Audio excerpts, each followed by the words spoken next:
Welcome back to Murder with the Missus. I'm Darren. And I'm Amy, and today we're going to tell you about the Lake Bodom murders. Don't forget to smash that like button. Check out the description for the links of all of our podcast platforms, Cash App, and Buy Me a Coffee. Like, share, subscribe, and don't forget to tell your friends. As always, people, tell your friends because you know what? They deserve to see us too. They deserve it. That's a gift. We're just a delight. Sure. To be around. We are. Oh, Lord. Okay. If you haven't heard of this one and you live in America, that's okay. It's one of those old true crime cases that folklore has exploded from. It happened in 1960 in Finland. So there's been plenty of stories told around campfires about this case, I can imagine. And you can read 20 articles on the same case and get some type of variation on each one. It's just wild. Plus, this is going to be another episode of Amy Butcher's words that are not American. Because, wow, we've had to reset this recording already once because I already messed it up. It's all good. I mean, I'm trying. If you get it wrong, they'll let you know. Somebody's going to point that out. Mm-hmm. Now, this happened, like I said, in Finland 65 years ago. So tracking down documents and things to verify this, like I am usually able to do in American cases, is not an option. But this did actually happen. So I wanted to talk about it. So I'm just going to tell you when there's different reports, like different parts have been reported differently. Cool? Cool. Taryn's sending a tweet. No, I'm not. I was actually going in through our comments on some of our deals where, people point out stuff. That I say things wrong. Yeah. My bad. Great comment. I'd like to know whenever part 2 comes out. Thank you. I already answered that one. Get out of here. All right. We're talking about 4 teenagers. And I will also preface this story by saying that I can't fix my mouth to say some of these words. We've already talked about this. So if I butcher pronunciation, it's not malicious intent. I'm just a redneck. Okay. Yeah. We have 15-year-old Mela Bjorklund, and she was just a couple of days away from turning 16. So this group of friends decided to go camping. She rode out to the lake on the back of her boyfriend's motorcycle. This was 18-year-old Nils Gustafsson. And this was kind of a double date group-like activity. So coming along were their friends, 15-year-old Anja Mikey, okay, and her boyfriend, 18-year-old Seppo Boisman. Okay. So 15-year-old girls, 18-year-old boys. Yes. And I don't know if it's Mikey or Mickey. It's spelled M-A-K-I, but everybody pronounces it Mikey. Oh, I got you. Yeah. I didn't see that. I didn't see where the spelling was. Gotcha. Good. Yeah. And this is the 60s. Yeah. So you got 2 15-year-old girls out with 2 18-year-old boys for a weekend camping trip. Yep. It was reported in some places that their parents didn't know that this would be a co-ed weekend. And some report that Mela's parents knew about Niels, but they didn't like him. So they didn't approve either way. They wouldn't have let her go. The parents did not know all of the people that were involved in this camping trip. I'll just throw that out there. Now, Seppo and Anja, you have to pronounce the J, also rode out there on Seppo's motorcycle. They were all 4 from Vanta, but would be camping at Lake Bodom, and reportedly Niels and Mela had only been dating for about 3 weeks at this point. Did I already say that wrong? Hang on. Mela. No, I was right. Score. So they had a campsite that was a little spot that kind of jetted out onto the lake. They had a dock nearby, so they would, kind of jump off the dock and hang out, fish. There was also a snack shack nearby. It's a little building that a lot of lakes have where you can buy things so you don't have to go back into town to get them. We've talked about them on several other cases. There's snacks and everyday items in case you forget things. Now, the people who ran the snack shack lived right next to it, so they were on site. Now, at the campsite on Saturday, June 4th of 1960, the group set things up. Now, this didn't take long because they had a single canvas tent that they tied off on some nearby trees. It's basically just like almost like a tarp. So it's just like one solid piece of canvas. And reportedly, the guys had brought vodka and condoms. So light packers. And this is one of the variations because some reports say that they had beer and some say they had vodka. Either way, they were drinking. Fast forward to about 6 a.m. the next morning, and you would think that it would be dark out, right? But it wasn't, because Finland has what's called a white night. So the sun doesn't fully set during a white night. It goes down quite a bit, but it still stays kind of making it look like it's dusk or dawn during the night. So like in Alaska. So like in Alaska, yes. It's never dark during that time. I guess is it all? No, it's parts of Alaska, right? Right, only parts, yes.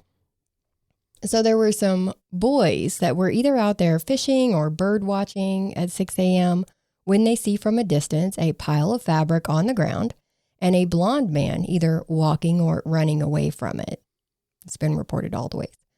They think nothing of it. It's just a guy walking out of his campsite, and they continue on with what they're doing. At 11 a.m., there are more people at the lake. People's coming in to swim, fish, do all the lake shit. When a carpenter named Esko happened upon the same scene, the pile of fabric on the ground, and he was either alone, he was either fishing with his young son or multiple sons. There's so many variations, but either way, he sees this pile of fabric, and as he gets closer to see what it is, he sees that it is the canvas tent. But he also sees that there are 2 bodies lying on top of that tent. So he takes off. He finds a phone and he calls the police. It takes the cops over an hour to get out there. And they realize that there were 2 bodies inside the tent as well. Now, the 2 bodies in the tent are Seppo and Anja. The 2 bodies on top of the tent are Niels and Mela. Now, this is shocking, but even more shocking is when they realize that Niels is still alive. He is unrecognizable. He had been beaten so badly, but he is breathing, and he is the only one breathing. Damn. Yeah, it's a rough scene. They get him shipped off to the hospital. They see that all 3 of the bodies that are still there have been beaten and stabbed. Now, here's another variation, because some reports say that only Mela was stabbed, and the other 2 had been beaten with a blunt object. But once they move the bodies, they see that the tent itself was basically shredded, and it's very bloody. So you can see, if you're looking at the case pic, the bottom right picture is the police actually holding up this tent. So is it a bear? No. They were beaten with a blunt object. Bears don't usually have weapons. They're their own weapon, right? They got their fucking claws. They do have their claws. And they could Their yeah. Hands are hammers. that would be a blunt object, yeah. You know. But the working theory is that these 4 teenagers were attacked from outside of the tent, right? Because obviously to do that much damage to the tent, you would have to go through the tent, right? Yeah. To shred it up like that. Now, what the question is how did Niels and Mela get on top of the tent if everybody was attacked inside of it?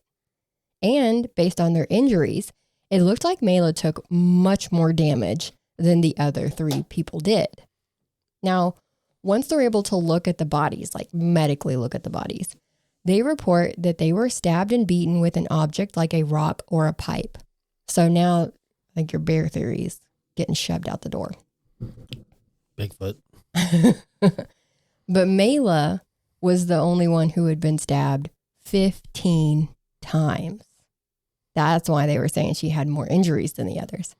And some of her injuries were inflicted after she was already dead. So some of the reports say that they were actually beaten to death, and then the killer stabbed Mela 15 times. So she was obviously a target. She was also naked from the waist down as well. Some reports it was from the waist up, but most reports waist down. See what I mean? Now, the investigation on this one was one of the worst that we've seen. They didn't close off the crime scene, so people were just trampling all over everything. But they did find out that things like wallets, cash, clothes, Neil's shoes, his leather jacket, and both sets of keys to the motorcycles were missing. A lot of reports say that in this case that it's weird that the killer didn't take the motorcycles but took the keys. And it is. If they thought everyone was dead, then you wouldn't have to worry about taking the keys to keep them from going for help, right? So why take the keys? I mean, and if it was one person who killed them, it would be kind of hard to leave on two motorcycles. That's true. That's true. What is the saying? Like, you can't ride two saddles with one ass or something like that. That's what I think of. But also, people would notice if you started a motorcycle in the early hours of the morning in a quiet campground, right? Like, you've got the snack shack right there, and the people who own it live there. So they're permanently there. They would hear you. Plus, like I said, or like you said, are you just going to like hold on to one as you drive the other and hope it doesn't wobble as you go down the road and knock you? Anyways, then you're stuck with two motorcycles and you got to either sell them or do whatever you're going to do with them. And people's going to notice. How did we get two motorcycles? But I mean, this is the 60s. It is. They don't have the technology yet to have the VIN numbers and all that stuff. No. Or, run the VIN numbers and everything like that.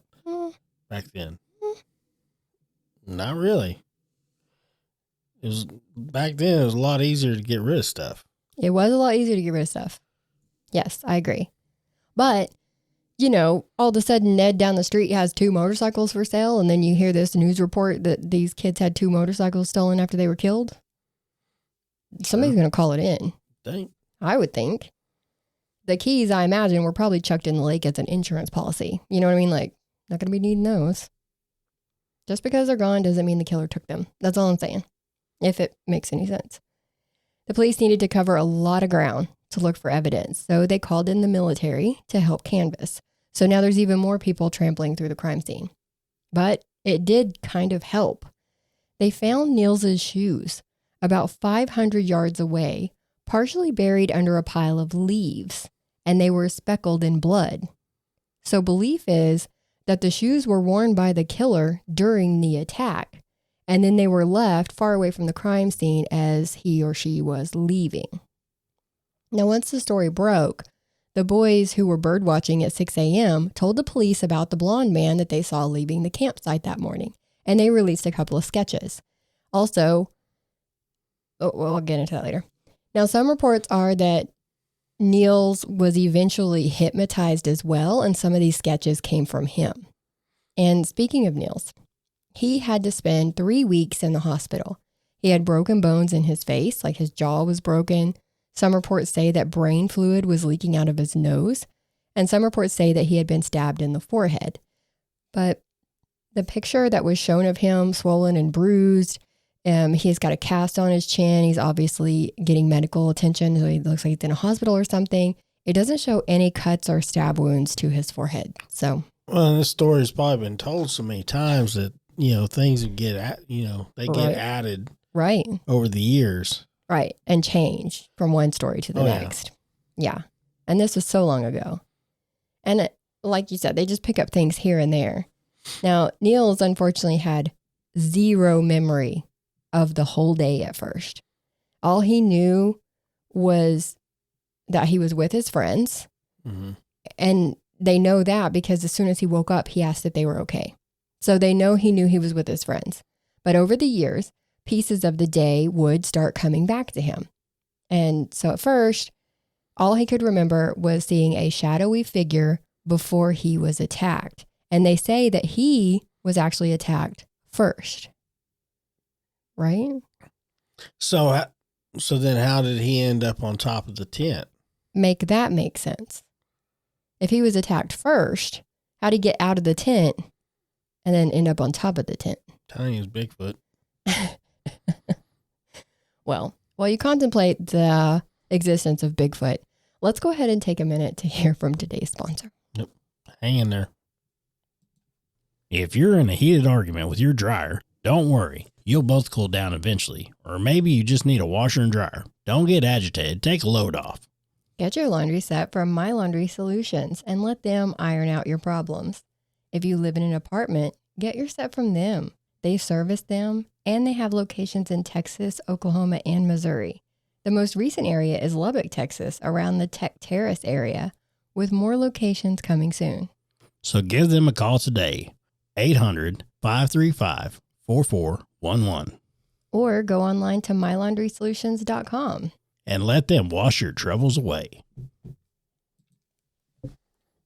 Let them wash your troubles away. Yeah. Great company, great people. Go check them out. Yeah. They'll do you right. They will. And if they don't, tell us. I'm just kidding. We'll tune them up. I'm just kidding. Some reports say that Niels said that the shadowy figure of a man had glowing red eyes. And some say that he had just been wearing black and red clothes. So, but of course, what you tell around the campfire and what you tell your kids to keep them safe is that this was some shadowy figure with glowing red eyes. So you see that a lot. Do what you will with that one. I think I forgot to mention too that the tent strings had, they had tied it off to trees, remember? Yeah. Those strings had actually been cut so that the canvas would have fallen onto the teens before the attack. And they believe that it happened somewhere between 4 and 6 a.m. because 6 is when the birdwatch fishing boys saw the blonde man leaving the area. And I'm not sure where they got the 4 a.m. part, but it is reported that one of the girls had been jotting down things in like a diary of sorts, saying how the day was going, things like camping at the lake. She also said Seppo and Niels were drunk. And one of the entries said up and awake at 2 a.m. Seppo was fishing. So I'm pretty sure that they got the 4 a.m. from whatever she put in her journal at that time. And that's pretty much all they got from the crime scene and the sole survivor at the time. So let's talk about the suspects. You've got Kiosk Carl, and that's what I've nicknamed him. Carl Gilstrom. He's the one who ran the snack shack along with his wife. And remember, they lived right next to it. Now, it's a whole different thing when you run your own business, but still hate your job. Like, you know what I mean? If you didn't like it, like, get a different job, start a different business, But anyways, he just really hated it. And I think what he didn't like the most was the people. I feel like you on that, Carl. I feel it. Some of the locals said that he was always bitching about campers. Like he would, and I shit you not, he would cut their tent lines. Oh, really? Yeah. Okay. He would throw rocks at people. He had an apple tree on his property, and he would put razor blades in the apples so that if anyone tried to steal one and took a bite, it would bite back. That's kind of a dick move. That's a dick move because kids are going to be the ones probably getting them apples. Yeah. And he chose this life. Carl, you chose this life. Mm-hmm. Sell the kiosk. Anyways, he'd rather disfigure people who want to eat apples. He could put up a fence. Like, there's so many options. Needless to say, his name was one of the first to come up when the cops started interviewing people. It didn't help. It was old Kiosk Carl. Old Kiosk Carl over there. And it didn't help that allegedly Carl was seen the same week of the murders filling a well in his yard with concrete. Like mixed up, wet concrete. Not like he was just throwing blocks in there. He was literally trying to close it off. So people speculated that he was maybe trying to, bury a knife or a rock or a pipe, under feet and feet and feet of concrete. The police talked to his wife, who said, oh, no, it wasn't Carl. He was in bed with me, sleeping the whole night. And the cops were like, cool, thanks for your time, and crossed him off the list. Really? Oh, yeah. Oh, yeah. All good. That alibi is rock solid. Yeah. Move along. Nothing to see here. Now, years later, in 1969, Carl's neighbor had a story to tell. He's the only one who has told the story because it was a conversation between he and Carl, just the two of them, where Carl allegedly confessed to being the killer.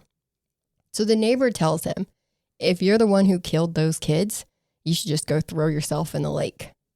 The next day, Carl's body was found in the lake. Yeah. Okay. Some report that he just walked into the lake and drowned himself. Yeah, right. And then after that happened, eventually, his wife would recant her alibi that she gave him, now saying that he was not home that night. but he threatened her that she better say he was. And that's why she lied. There you go. And some people said that they had actually seen him coming back from that campsite, but didn't say anything to the cops because they were afraid of him, of his rocks and his razor blade apples. Another suspect they looked into was Hans Osman. My bad. It's spelled Assman, and a lot of people will refer to him as Assman, but it's actually pronounced Osman. Now, Hans went to the hospital in Helsinki, which is about 13 miles away from the lake that day. He was complaining of stomach pains, but the doctors say that he was drunk and aggressive. Some reports said that he was tired of waiting to be seen, so he would pretend to pass out, and then he would get pissed off when nobody noticed that he had passed out in the waiting room. But then there's another report that say that the doctors actually, like one of them saw him pretend passed out and walked over and tickled him, and he giggled. And so then they were like, get the hell out, Carl. Or not Carl, get the hell out, ass man. And that apparently really pissed him off. Either way, they had to call the police on him. And he had dirt and mud all over him and caked under his fingernails and all over his hands. And his clothes had something that looked like blood on them. Oh, the ass man. Oh, ass man. I kept thinking like the ass man cometh when I was researching this, like the Iceman. Sorry, that's terrible. So they checked his alibi, which was his girlfriend, his sister, and brother-in-law. And they all said that he was with them that night, which they were about 15 miles away from the crime scene. Now, this was his mistress. So he also had a wife. But the mistress was like, oh, no, he was totally with us. Now, some say that he resembles some of the police sketches, but they're all different. If you'll look at the bottom left of the case pick, those are the different sketches. And they all look different to me. But you got to think Ass Man does have slicked back hair. It's also the same color, but his jawline is definitely not as pronounced as those are. So some do kind of resemble him. Most do not. He had a history, too, of violence and had some questionable ties, like he used to be a Nazi sympathizer or was an actual Nazi. There's multiple stories on that. He moved to Sweden, though, and he would die in the 1990s, so he's no longer able to be looked at. He was looked at for several other cases, though, and allegedly he did a deathbed confession for one of those cases, but he never said anything about this one. He said he didn't do this one. The police say that they interviewed some 4,000 people in this case. And another person that they came across was Pente Soyanen. Yeah, okay. He was a violent dude. He allegedly confessed to being a killer to another inmate, but they rolled out pretty quickly because he was rolled him out pretty quickly because he was only 14 at the time of the murders. So there's also a picture. Sorry. There's also a picture that was taken at one of the funerals. We don't have that picture up there, but there was a man in the crowd that looks exactly like that bottom right sketch. Like exactly like that. It's wild. The wide jaw guy. But they never found out who that was. And they do say, that sometimes killers will go back to crime scenes or go to things like this just to see, other people's reactions and kind of boast about it. It's really weird, but they do. They return and they're thinking that might be what this was, but they never found out who that guy was. So the case just went cold at that point. Kind of shocked with an investigation like that. Right? They did such a good job. Mm-hmm. I don't know how they couldn't get any leads. Yeah. Move along. Now let's fast forward to 2004. Remember, this happened in the 60s. So we're in 2004, and the police just up and arrest a 62-year-old Niels. Really? Yes. He is now a bus driver, a husband, a father. The person who got this cold case had sent off that evidence because, advancements in forensic technology. They find out that Niels' blood was inside the tent.